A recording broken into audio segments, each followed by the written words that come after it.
Right, good afternoon, members. It's 5 o'clock by me and others on the platform here. Before we start the agenda, I'll ask Geraint to read out the relevant paragraph for webcasting. Okay. Please note that this meeting will be recorded for subsequent broadcast via the authority's internet site. Images and sound recording may be used for training purposes within the authority. The public seating areas are within view of the camera, and by entering the chamber and use in the public seating areas, members of the public can consent to being filmed and use of those images and sound recordings. And if I could ask the members to make sure their mobile phones are switched off, please. Okay, thank you. Before I start the agenda, can I welcome Councillor Howard Barrett back to the meeting, and I think hopefully all will go well with your operation that you're awaiting. Item 1, any apologies for absence?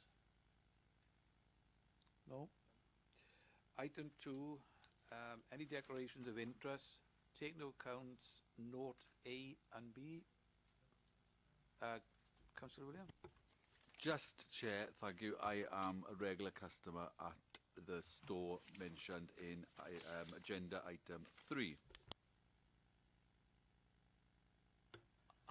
Is that an attempt to declare an interest, or what are you actually saying, Councillor Williams? I mean, you've got a shop somewhere.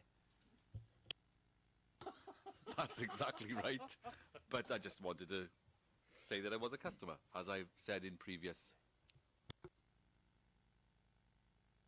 Interest. Councillor Chaplin? I do believe the applicant is known to us all, Chair. You are correct. Right.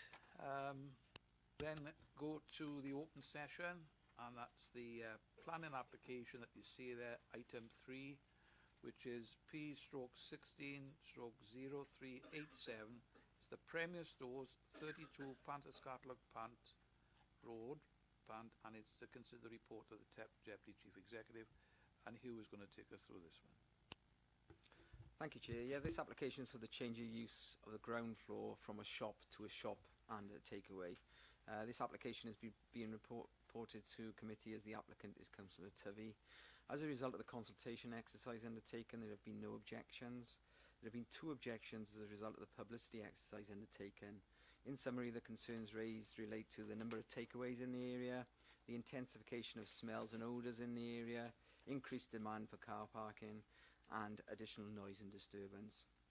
Although takeaway uses have a potential to have an adverse impact on neighbouring residents in terms of noise and disturbance, in this instance, given the existing retail use, type of takeaway proposed and the hours of opening, it is considered there will be little additional impact on local residents surrounding the area.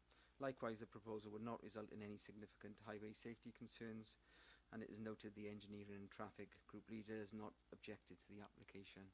In terms of smells and odours, the environmental health officer has considered the suitability of an extraction flue under a previous application and found it to be acceptable. As such, this application is recommended for permission, subject to the conditions highlighted on pages 4 and 5 of the report. Thank you, Chair. Thank you. Any questions from members? Yes, Councillor Williams. Thank you, Chair.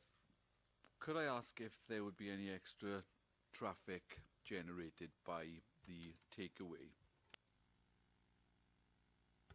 Yeah, the takeaway element is only a small element of the wider shop. So it's if you know the shop, Councillor Williams, as you do, probably in the back right-hand corner, there's a little counter there for a little takeaway, and in the report it explains what type of takeaway use is, which is not your normal Chinese takeaway or Indian takeaway. It's more or less warmed up pasties and pies and things like that. So it's a smaller general use. It may well increase traffic a little bit, but as you know, there's car parking on both sides of the roads. There isn't any WL lines, and the highways officer isn't concerned about any additional car parking in those areas. Another question? In fact, it is a very busy street at the moment, and with more customers using the takeaway, which I imagine they would in the evenings, then I'm sure that it would exacerbate the very congested nature of that part of the village. Yeah, but as I said, the scale of the takeaway use itself, and you've already got a Premier stores there, when combined together, those additional traffic movements aren't going to be that significant to harm the highway safety or pedestrian safety in those areas. Any other questions? Well, I've got one, and that's in relation to was the first paragraph on page 4, the last sentence. It said that food prepared would be more akin to a business predominantly selling sandwiches, baguettes, and pasties. And when you hear the mention of a typical takeaway, I immediately think of hot food, but it doesn't seem from what it says in the report that what amount of hot food are we talking about? Is it heating up a pasty or a pie, or is there anything else that I'm not aware of in the way of hot food that would be carried out here? I think we've got to concentrate on the use. Yeah, the applicant is just proposing those types of hot food, hot pasties and pies, but the use itself is still an A3, so it could potentially another use. However, given if you look at the conditions as well, there's a restriction in the hours of opening until 10 o'clock at night. In fact, the applicant says he's going to stop serving at 9 o'clock. However, in that area, a 10 o'clock finish in a residential area is considered acceptable for such a use. Any other questions from members? No? If not, any comments from members? Councillor Williams. Thank you, Chair. It says on page 4, however, any increase would be minimal given that the premises already operates as a convenience store and bakery. The definition of bakery, I'm not sure. They don't actually bake bread there. They heat up part-baked bread and rolls. So it's not actually a bakery as we would define a bakery. Yeah, it's bakery use is still an A1 use basically. So it's the whole premises in an A1 use. Yes, it's a moot point whether it's a bakery or not, but the whole of that use is an A1 use. So it's yeah, it's take your point. Yeah. Any other comments? No? If not, can I ask for a member to move the recommendation and another member to second? Councillor Chan. I'd like to move the recommendation, please, Chair. Thank you. Is there a seconder? Who's going to second? Just put your mic. Second, Tony Chaplin's proposal. Thank you, Councillor Smith. Can you all vote now, please?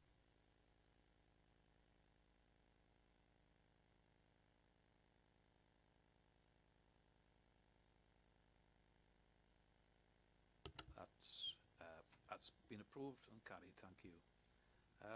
We now go on to the information reports. Item 4 is the normal delegated decision report. It's there for information. On the report.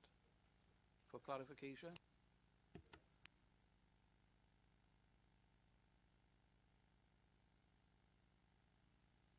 Sorry, Chair. On item 1, is a listed building approval, and usually most of these come to committee. So I wonder why this one hasn't come to committee. For the YMCA building, sorry, Chair. Yeah, listed building applications don't have to come to committee. They are delegated matters under the Constitution. Only major planning applications have to be reported to the committee. Sorry, so you're saying this is not a major operation? It's quite a big building. Yeah, it's major application in terms of what's a major applications under the Town and Country Planning Act, and this isn't. This is a change use application for the building. Okay. Right. Any other business? No, I wasn't. You're correct. Sorry. Go on. But you speak your own. Thing is, Councillor Barrett, on page 9, the plot of land at former Taff Merthyr Colliery, the Polar solar farm. I guess why that didn't come, and how big is it going to be?